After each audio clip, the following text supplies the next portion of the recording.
Hello guys, welcome to our channel Samriddhi academy. आज फिर से हम एक नया वीडियो लेके आपके सामने आए हैं। ये वीडियो क्लास 10 के लिए है, क्लास 10 सीबीएसई बोर्ड के लिए स्पेशली। इसमें हम लोग chemical reaction and chemical equation वाला जो चैप्टर था हमारा चैप्टर 1, उसके आगे का पार्ट करेंगे। इसका 2 पार्ट ऑलरेडी हमारे चैनल पर अपलोडेड है, जिसका लिंक आपको डिस्क्रिप्शन बॉक्स में मिल जाएगा। जिसमें हम लोग फर्स्ट पार्ट में, अगर जो पार्ट 1 वीडियो है उसमें देखिए तो हम लोग बेसिक इंट्रोडक्शन देखे थे कि केमिकल चेंजेस, फिजिकल चेंजेस क्या होता है, चेंजेस कैसे होते हैं, रिएक्शंस क्या होते हैं, इक्वेशन हम लोग कैसे लिखते हैं। एंड नेक्स्ट सेकंड वीडियो में हम लोग इक्वेशंस के टाइप्स देखे थे कि इक्वेशन स्केलेटल होता है, बैलेंस होता है, फिर हम लोग कैसे बैलेंसिंग करते हैं, बैलेंसिंग करने टाइम हमें क्या क्या बात ध्यान रखना चाहिए, ये सारा हम लोग पार्ट 1 और पार्ट 2 में देख चुके हैं। अब हमारा नया टॉपिक शुरू होगा, टाइप्स ऑफ केमिकल रिएक्शन। कितने तरह के केमिकल रिएक्शन होंगे, तो पूरे आपके चैप्टर 1 में जितने रिएक्शन पढ़ना है वो सारा रिएक्शन हम लोगों ने यहाँ लिखा है। तो चलिए हम देखते हैं types of chemical reaction. The chemical reactions are classified into different types depending upon the chemical changes taking place.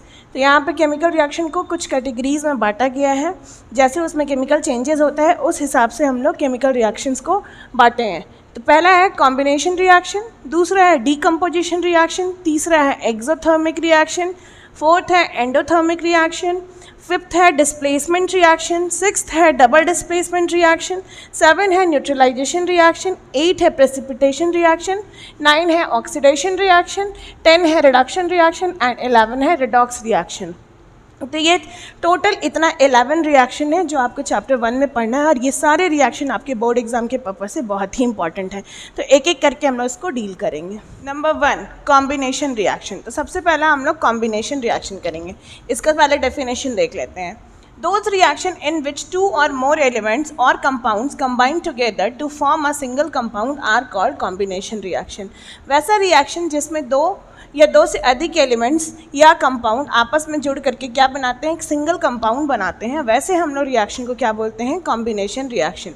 तो इसको एक एग्जांपल से समझते हैं हम लोग। इसके एग्जांपल के पहले हम लोग इसका फॉर्मेट देख लेते हैं। सपोज ए और बी 2 एलिमेंट है, दोनों ने आपस में जुड़ करके क्या बनाया, एक ए बी कंपाउंड, एक प्रोडक्ट बना दिया। तो ये और ये दोनों रिएक्टेंट्स हो गए, और ये दोनों आपस में जुड़ करके क्या बना रहे हैं, प्रोडक्ट बना रहे हैं। तो इस तरह की रिएक्शन को हम लोग क्या बोलते हैं, कॉम्बिनेशन रिएक्शन बोलते हैं। इसका एक एग्जाम्पल हम लोग देखते हैं। सिंपल सा एग्जाम्पल है, जब कार्बन के साथ ऑक्सीजन जुड़ता है तो ये क्या बनाते हैं, CO2 बनाते हैं। तो कार्बन एक एलिमेंट है, ऑक्सीजन एक एलिमेंट है, दोनों ने आपस में जुड़ लिया और क्या बनाया, एक नया प्रोडक्ट बना दिया। तो इस तरह के रिएक्शन को हम लोग कॉम्बिनेशन रिएक्शन बोलते हैं।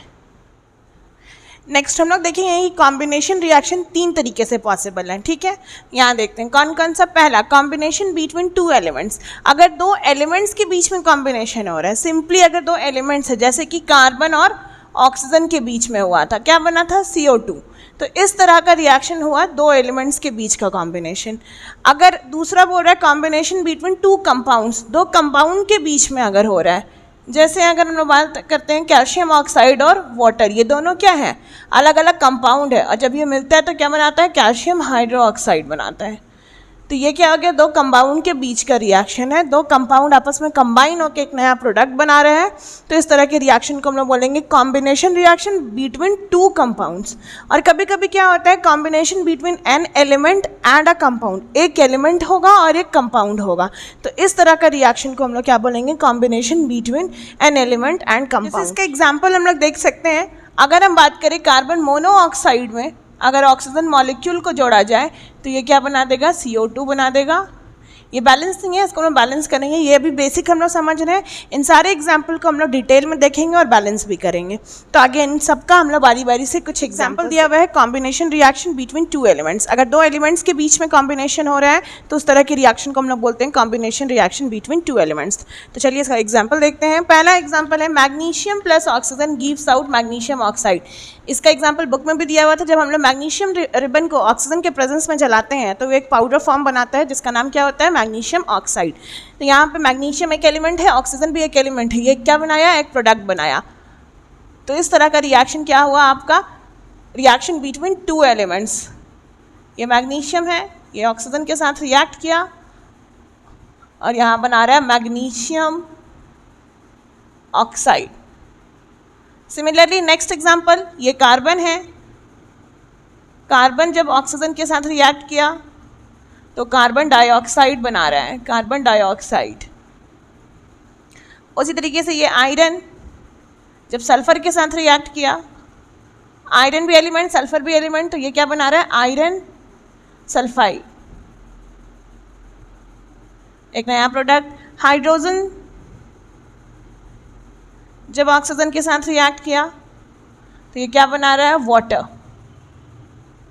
वाटर। जब हाइड्रोजन क्लोरीन के साथ रिएक्ट किया तो ये बना रहा है hydrogen chloride, hydrogen chloride. Next ये सोडियम जब क्लोरीन के साथ रिएक्ट किया तो ये बना रहा है sodium chloride, sodium chloride. Next जब ये नाइट्रोजन हाइड्रोजन के साथ रिएक्ट किया तो ये बना रहा है अमोनिया। यहाँ पे जितने एग्जाम्पल, ये सारे एग्जाम्पल में क्या हो रहा है, एक एलिमेंट दूसरे एलिमेंट के साथ रिएक्ट करके प्रोडक्ट बना रहा है, और ये सारा रिएक्शन बैलेंस रिएक्शन लिखा हुआ है, आप चेक कर सकते हैं। जैसे यहाँ देखते हैं मैग्नीशियम यहाँ 2 है, यहाँ पे भी मैग्नीशियम 2 है, ऑक्सीजन यहाँ 2, यहाँ पे भी ऑक्सीजन 2, तो ये बैलेंस इक्वेशन। यहाँ पे अगर, और सबका फिजिकल स्टेट भी लिखा हुआ है, मैग्नीशियम आप सॉलिड यानी कि मैग्नीशियम रिबन लेंगे हम लोग, ऑक्सीजन गैसियस स्टेट में लेंगे, और जो प्रोडक्ट बनेगा वो सॉलिड स्टेट में। कार्बन भी हम लोग सॉलिड स्टेट में लिए, ऑक्सीजन गैसियस स्टेट में, कार्बन डाइऑक्साइड जो बना वो गैसियस स्टेट में। इस तरीके से हर जगह आपका फिजिकल स्टेट मेंशन किया हुआ है, और हम लोग को पता है फिजिकल स्टेट का जो सिंबल होता है, एस अगर लिखा हुआ है तो सॉलिड, एल लिखा हुआ है लिक्विड, जी लिखा हुआ है तो गैस, और ए क्यू लिखा हुआ है तो ये एक्वस। तो इस तरीके से हम लोग फिजिकल रिप्रेजेंटेशन कर देते हैं फिजिकल स्टेट का। नेक्स्ट हम लोग देखेंगे, नेक्स्ट इक्वेशन है यहाँ पे, आयरन अगर सल्फर के साथ रिएक्ट किया तो आयरन सल्फाइड बनाया, ये भी बैलेंस है रिएक्शन। आयरन यहाँ 1 है, सल्फर यहाँ 1 है, यहाँ पे भी आयरन और सल्फर 1 1 है। यहाँ पे देखें हाइड्रोजन ने जब ऑक्सीजन के साथ रिएक्ट किया तो वाटर बनाया, तो हाइड्रोजन यहाँ पे 2 2 जा 4, यहाँ पे भी 2 2 जा 4, ऑक्सीजन यहाँ पे 2 है, ऑक्सीजन यहाँ पे 2 है, तो ये भी बैलेंस रिएक्शन। नेक्स्ट यहाँ पे देखते हैं हम लोग, हाइड्रोजन यहाँ पे 2 है, क्लोरीन यहाँ पे 2 है, यहाँ पे भी हाइड्रोजन 2 क्लोरीन 2, और जब हाइड्रोजन और क्लोरीन रिएक्ट किया तो बना हाइड्रोजन क्लोराइड, इसी का नाम है हाइड्रोक्लोरिक एसिड भी है। नेक्स्ट जब सोडियम क्लोरीन के साथ, ये तो बहुत ही कॉमन रिएक्शन आपको पता है, जब सोडियम क्लोरीन के साथ रिएक्ट करता है तो सोडियम क्लोराइड यानी कि कॉमन सॉल्ट बनाता है। सोडियम यहाँ पे 2 है, यहाँ पे भी सोडियम 2, यहाँ पे क्लोरीन 2, यहाँ पे भी क्लोरीन 2, तो ये भी बैलेंस रिएक्शन। लास्ट है नाइट्रोजन जब हाइड्रोजन के साथ रिएक्ट करता है तो अमोनिया गैस बनाता है।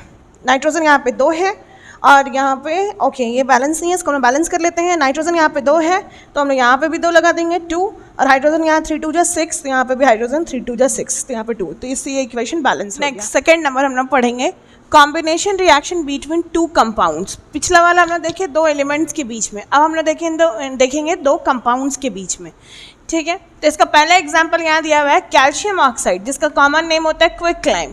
जब क्विकलाइम वाटर के साथ रिएक्ट करता है तो ये क्या बनाता है, कैल्शियम हाइड्रोक्साइड।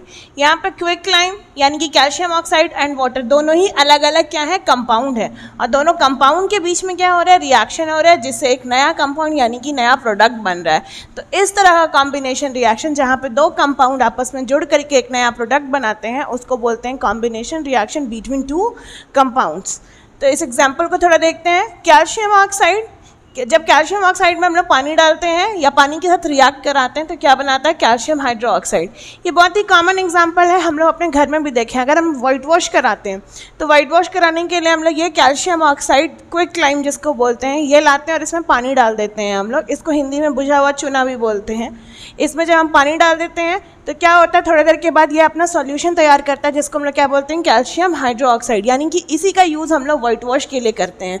कैल्शियम हाइड्रोक्साइड का यूज़ किया जाता है वाइट वॉश के लिए। अब ये कैल्शियम हाइड्रोक्साइड जब आपकी दीवार पे इसे वाइट वॉश कर दिया जाता है तो 2 से 3 दिन के बाद हमारा जो दीवार होता है उस पर चमक आ जाता है, शाइन आ जाता है। वो क्यों आता है, तो ये कैल्शियम हाइड्रोक्साइड हमारे एयर में प्रेजेंट कार्बन डाइऑक्साइड के साथ क्या करता है, रिएक्शन कर लेता है और एक नया प्रोडक्ट बनाता है जिसका नाम होता है कैल्शियम कार्बोनेट। तो उस रिएक्शन को लिख लेते हैं हम लोग। जब कैल्शियम हाइड्रोक्साइड हमारे दीवार पे इसका पेंट चढ़ गया है और ये हमारे एयर में किससे, कार्बन डाइऑक्साइड जो गैस है उससे रिएक्ट कर रहा है, तो क्या बना रहा है, कैल्शियम कार्बोनेट CaCO3। हाँ CaCO3। आयनिक कंपाउंड हम लोग को बनाने आता है, कैल्शियम लिखेंगे हम लोग, कैल्शियम कार्बोनेट, एक तरफ कैल्शियम एक तरफ कार्बोनेट, कैल्शियम का वैलेंसी 2, कार्बोनेट का भी वैलेंसी 2, दोनों कैंसिल हो गया, 1 1 क्रिस क्रॉस कर देंगे हम लोग, तो Ca के नीचे 1, CO3 के नीचे क्या 1 लिखना ज़रूरी नहीं है, इसलिए डायरेक्ट हम लोग CaCO3 लिखेंगे। तो कैल्शियम कार्बोनेट का फार्मूला ये हुआ, और इसी की वजह से हमारे दीवार पे क्या आता है, शाइन आता है। अब एक और ख़ास बात यह है कि ये जो कैल्शियम कार्बोनेट है, इसी का फार्मूला हम लोग मार्बल के लिए भी यूज़ करते हैं। तो जो मार्बल होता है यानी कि संगमरमर जो होता है, उसका भी फार्मूला कैल्शियम कार्बोनेट ही होता है। तो ये सब क्वेश्चन ऑब्जेक्टिव में आपका आ सकते हैं, तो ये सब आप अपने मेमोराइज़ करिए और एक नोट्स तैयार करिए जिसमें आप ये सारा बात को नोट डाउन करते चलिए। और कुछ एग्जाम्पल हम लोग इसका देखते हैं, कॉम्बिनेशन रिएक्शन बिटवीन 2 कंपाउंड्स का। तो दूसरा यहाँ पे है अमोनिया। अमोनिया एक कंपाउंड है और हाइड्रोजन क्लोराइड, जब ये दोनों रिएक्ट करेगा तो क्या बनाएगा, अमोनियम क्लोराइड, एक नया प्रोडक्ट। फिर से 2 कंपाउंड रिएक्ट करके क्या बनाए, अमोनियम क्लोराइड। ये इक्वेशन भी बैलेंस है, नाइट्रोजन यहाँ 1 है, यहाँ पे भी नाइट्रोजन 1 है, यहाँ पे 3 and + 1 4 हाइड्रोजन है, यहाँ पे भी 4 हाइड्रोजन, यहाँ पे क्लोरीन 1, यहाँ पे भी क्लोरीन 1। तो ये इक्वेशन बैलेंस। नेक्स्ट, जब अमोनिया सल्फ्यूरिक एसिड के साथ रिएक्ट करता है तो ये अमोनियम सल्फेट बनाता है। तो यहाँ पे भी अमोनिया एक कंपाउंड है, सल्फ्यूरिक एसिड भी एक कंपाउंड है, और एक नया प्रोडक्ट बनाया, मतलब 2 कंपाउंड आपस में रिएक्ट करके एक नया कंपाउंड बनाया। इक्वेशन को चेक कर लेते हैं, बैलेंस है यानी 2 नाइट्रोजन, यहाँ पे भी 2 नाइट्रोजन, यहाँ पे 3 2 6 हाइड्रोजन एंड +2 8 हाइड्रोजन, तो यहाँ पे 4 2 8 हाइड्रोजन। सल्फर 1 है, सल्फर 1, ऑक्सीजन 4, ऑक्सीजन 4। तो ये इक्वेशन भी बैलेंस देखेंगे हम लोग, combination reaction between an element and a compound. एक एलिमेंट और एक कंपाउंड के बीच का हम लोग कॉम्बिनेशन रिएक्शन देखेंगे। तो यहाँ पे कुछ एग्जाम्पल दिया हुआ है। यहाँ पे जैसे कार्बन मोनोऑक्साइड एक कंपाउंड है और ऑक्सीजन क्या है, एक एलिमेंट है, इन दोनों के बीच में रिएक्शन हो रहा है तो एक नया प्रोडक्ट बन रहा है, कार्बन डाइऑक्साइड। इक्वेशन बैलेंस है, 2 कार्बन, यहाँ पे 2 कार्बन, 2 2 4 ऑक्सीजन, तो 2 and 2 4 ऑक्सीजन इधर, तो ये इक्वेशन बैलेंस है। नेक्स्ट है सल्फर डाइऑक्साइड, ये कंपाउंड और ऑक्सीजन एक एलिमेंट मिलकर के क्या बना रहा है, एक product sulphur trioxide. SO2 + O2 gives out SO3। तो यहाँ पे भी इक्वेशन बैलेंस है, 2 सल्फर 2 सल्फर, 2 2 4 ऑक्सीजन और +2 6 ऑक्सीजन, 3 2 6 ऑक्सीजन। नेक्स्ट है नाइट्रिक ऑक्साइड, जब ऑक्सीजन के साथ रिएक्ट करेगा तो क्या बनाएगा, नाइट्रोजन डाइऑक्साइड। यहाँ पे भी एक कंपाउंड और एक एलिमेंट रिएक्ट करके एक नया प्रोडक्ट बना रहा है। इक्वेशन बैलेंस है यहाँ पे 2 नाइट्रोजन 2 and 2 4 ऑक्सीजन, 2 2 4 ऑक्सीजन। तो ये सारे रिएक्शन यहाँ पे एक एलिमेंट और कंपाउंड के बीच का था। तो हम लोगों ने कॉम्बिनेशन रिएक्शन डिटेल में देख लिया कि कॉम्बिनेशन रिएक्शन क्या होता है, जब 2 एलिमेंट, 2 या 2 से अधिक एलिमेंट या कंपाउंड आपस में जोड़ करके एक नया प्रोडक्ट बनाते हैं, तो वैसे रिएक्शन को हम लोग कॉम्बिनेशन रिएक्शन कहते हैं। ठीक है, और कॉम्बिनेशन रिएक्शन 3 तरीके से पॉसिबल है, combination reaction between 2 elements, combination reaction between 2 compounds and combination reaction between 1 element और 1 कंपाउंड। क्लियर? तो यहाँ तक हमारा कॉम्बिनेशन रिएक्शन खत्म हो गया। नेक्स्ट हम लोग रिएक्शन करेंगे वो है डिकम्पोजिशन। दूसरा हम लोग डिकम्पोजिशन रिएक्शन करेंगे। पहला हम लोग कॉम्बिनेशन रिएक्शन किए थे, कॉम्बिनेशन नाम से ही पता चल रहा था कि 2 चीज़ आपस में जुड़ रहा है, कंबाइंड हो रहा है, और डिकम्पोजिशन नाम से पता चल रहा है कि डिकम्पोज हो रहा है, मतलब टूट रहा है। तो चलिए इसको शुरू करते हैं हम लोग। इसका पहले डेफिनेशन लिखेंगे हम लोग, those reaction in which a single compound breaks down to give 2 or more simpler substances are called decomposition reaction. ये वैसे रिएक्शन होते हैं जिसमें एक सिंगल कंपाउंड ब्रेक होकर के 2 या 2 से अधिक नए प्रोडक्ट को बनाएगा, तो वैसे रिएक्शन को हम लोग क्या बोलेंगे, डिकम्पोजिशन रिएक्शन। इसका एक अगर हम लोग फॉर्मेट देखें तो ए बी एक प्रोडक्ट है, जब ये टूटेगा तो ये 2 अलग अलग प्रोडक्ट बनाएगा, ए और बी। लेकिन इसको टूटने के लिए आपको कुछ देना पड़ेगा, और वो क्या है, या तो हीट देंगे, या तो लाइट देंगे, या इलेक्ट्रिक करंट देंगे। तो इस हिसाब से ये जो डिकम्पोजिशन रिएक्शन है वो 3 तरह का होगा। There are 3 types of decomposition reaction, जिसमें नंबर 1 है थर्मल डिकम्पोजिशन। थर्मल डिकम्पोजिशन के लिए आपको क्या देना पड़ेगा, हीट। तो थर्मल डिकम्पोजिशन में हम लोग को हीट देना पड़ेगा, थर्मल वर्ड हीट से ही रिलेटेड है। तो पहला रिएक्शन हो गया थर्मल डिकम्पोजिशन। दूसरा है फोटो डिकम्पोजिशन, या जिसको हम लोग फोटोलाइसिस। फोटोलाइसिस 2 वर्ड से मिलके बना है, फोटोन और लाइसिस। तो फोटोन का मतलब होता है सनलाइट, सनलाइट, और लाइसिस का मतलब होता है ब्रेकडाउन, टूटना। तो अगर सनलाइट के प्रेजेंस में कोई टूट रहा है तो वो क्या हो गया, फोटोलाइसिस या photo decomposition reaction. And last है इलेक्ट्रोलाइटिक डिकम्पोजिशन। इलेक्ट्रोलाइटिक डिकम्पोजिशन जिसका मतलब होता है इलेक्ट्रोलाइसिस, यानी कि इलेक्ट्रिक करंट देने से। ये भी 2 वर्ड से बना है, इलेक्ट्रो और लाइसिस। इलेक्ट्रो मतलब इलेक्ट्रिक करंट, या इलेक्ट्रिसिटी, कुछ भी लिख सकते हैं, और लाइसिस मतलब ब्रेक डाउन। तो ये हो गया। फोटोलाइसिस ज़रूरी नहीं है कि सनलाइट, दूसरे भी तरह का बहुत सारा लाइट हम लोग आर्टिफिशियल लाइट भी प्रोवाइड करते हैं लैब में, लेकिन जनरली वो फोटोन यानी कि सनलाइट से रिलेटेड है। तो इसका मतलब है कि डिकम्पोजिशन रिएक्शन 3 तरह का होगा, जिसमें thermal decomposition, photo decomposition and electrolytic decomposition, मतलब हीट से, लाइट से और इलेक्ट्रिसिटी से अगर डिकम्पोजिशन हो रहा है, कोई कंपाउंड टूट करके 2 नए प्रोडक्ट बना रहे हैं, तो वैसे रिएक्शन को हम लोग डिकम्पोजिशन रिएक्शन कहते हैं। तो बारी बारी से तीनों को देखते हैं, कुछ एग्जाम्पल भी हम लोग इसका डील करेंगे। हम लोग डिकम्पोजिशन रिएक्शन का टाइप्स देखेंगे, जिसमें पहला टाइप है thermal decomposition. Thermal decomposition reaction, thermal का मतलब होता है हीट, मतलब वैसे रिएक्शन जो हीट के प्रेजेंस में टूट जाएं, डिकम्पोज कर जाएं।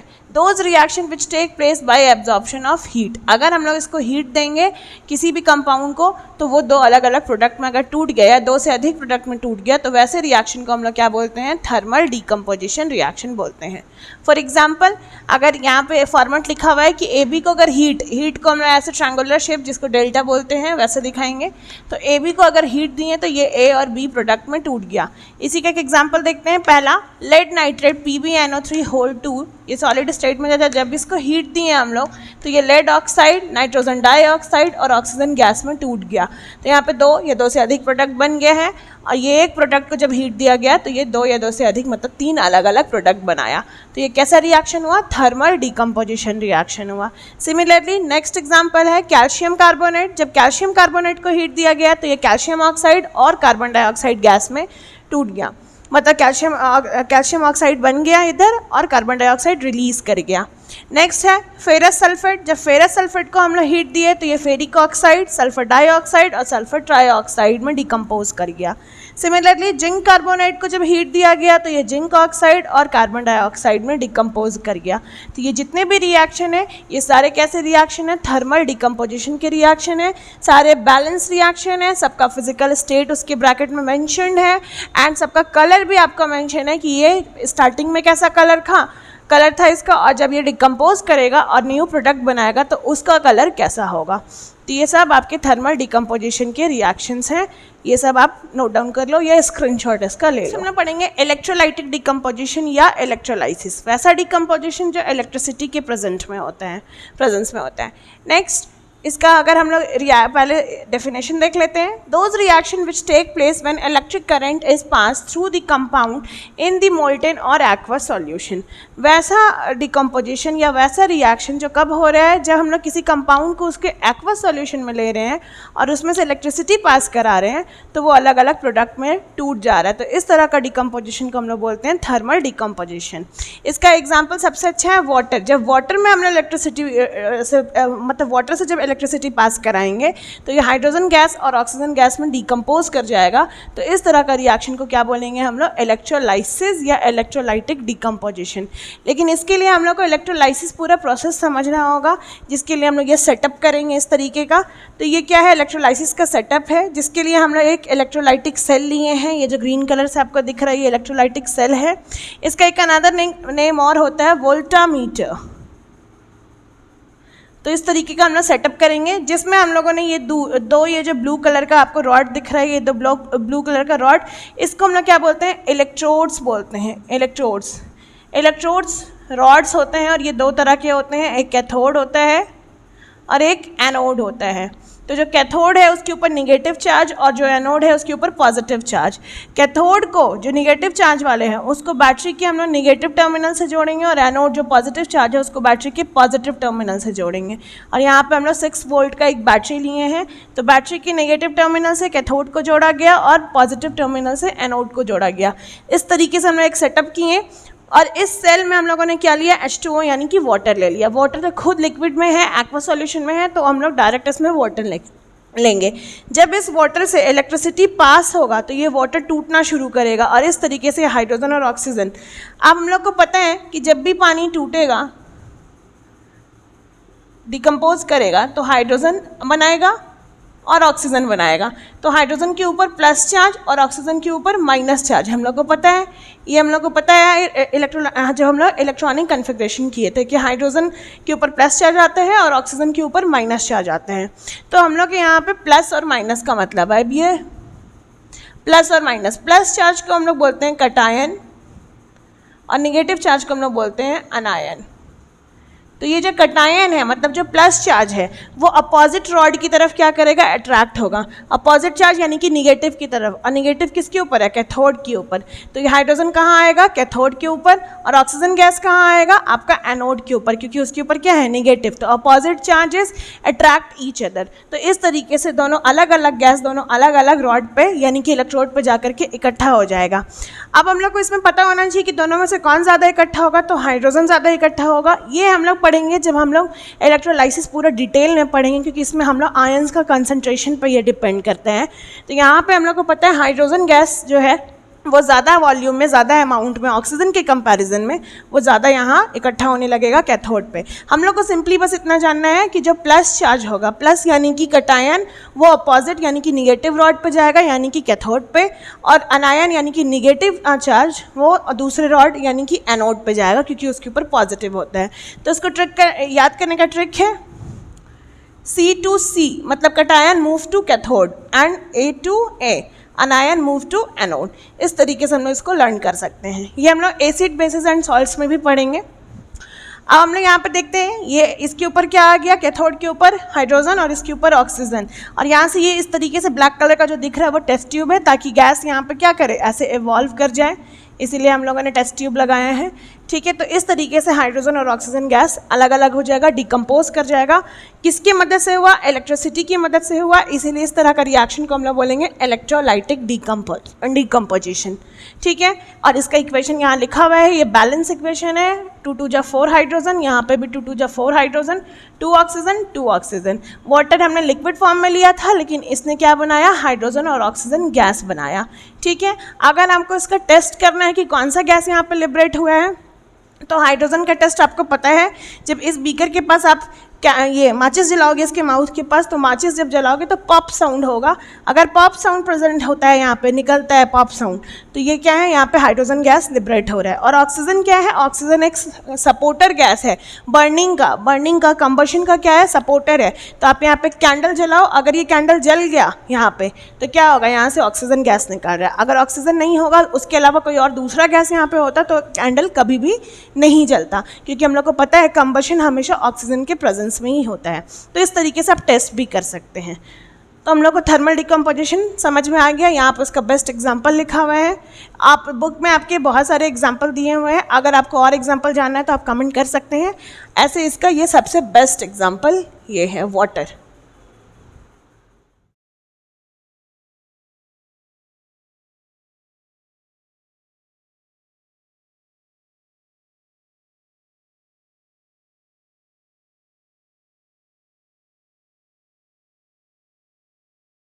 नेक्स्ट थर्ड यानी कि लास्ट डिकम्पोजिशन रिएक्शन, और ये है फोटो डिकम्पोजिशन यानी कि फोटोलाइसिस। फोटो डिकम्पोजिशन को सिंपली आप फोटोलाइसिस भी कह सकते हैं, जैसे इलेक्ट्रिकल डिकम्पोजिशन को आप इलेक्ट्रोलाइसिस कह रहे थे। फोटो का मतलब हम अभी जस्ट बताएं कि लाइट से रिलेटेड होता है। अगर किसी भी चीज़ को आप लाइट के प्रेजेंस में छोड़ोगे, स्पेशली सनलाइट के प्रेजेंस में, तो वो क्या करेगा, डिकम्पोज कर जाएगा। अगर ऐसा डिकम्पोजिशन होता है तो इस तरह के डिकम्पोजिशन को हम लोग फोटोलाइसिस या फोटो डिकम्पोजिशन रिएक्शन कहते हैं। Those reaction which take place on absorption of light, जब लाइट को एब्जॉर्ब करेगा और कोई चीज़ टूट जाए, डिकम्पोज कर जाए, तो इस तरह का रिएक्शन फोटो डिकम्पोजिशन कहलाता है। जैसे ए बी को अगर लाइट दिया गया तो ये ए और बी अलग प्रोडक्ट में टूट गया, तो इस तरह का रिएक्शन को हम लोग क्या बोलेंगे, फोटोलाइसिस। इसका बेस्ट एग्जांपल है सिल्वर क्लोराइड। अगर आप एक वॉच ग्लास में सिल्वर क्लोराइड के पाउडर को लीजिएगा जो वाइट कलर में होता है, और उसको सनलाइट में आप छोड़ दीजिएगा, तो थोड़ी देर के बाद क्या होगा, वहाँ पे आपको ग्रेइश कलर दिखाई देने लगेगा। इसका मतलब वो जो सिल्वर ब्रोमाइड था या सिल्वर क्लोराइड था, वो किस में चेंज हो गया, सिल्वर मेटल में चेंज हो गया, और वहाँ से क्लोरीन गैस क्या हो गया, निकल गया।